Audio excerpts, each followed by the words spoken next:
Cet été-là, en Amérique, le tube mondial est chanté par Kim Carnes.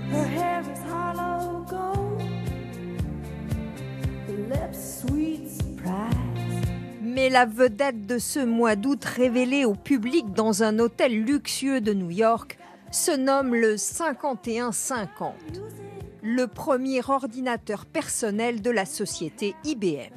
Il tient sur une table, là où les machines occupaient jusque-là toute une pièce.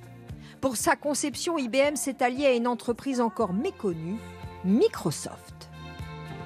Avant l'arrivée du PC, l'ordinateur était un truc très compliqué, un truc qui demandait une certaine compétence. Cette idée qu'un jour il deviendrait accessible à n'importe quel citoyen était un rêve partagé par de nombreuses entreprises. Et le rêve est devenu réalité.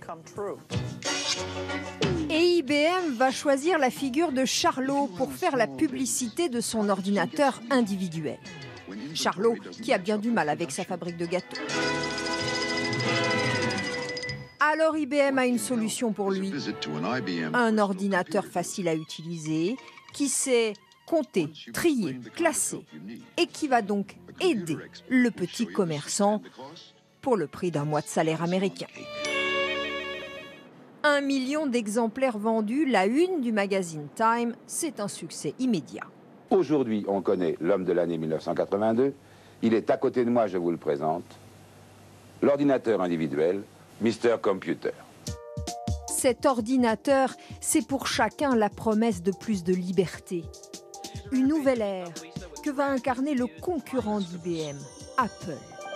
En 1984, Steve Jobs présente son Macintosh avec un certain art de la mise en scène. Toutes les images que vous allez voir vont être générées par ce qu'il y a dans ce sac, juste là.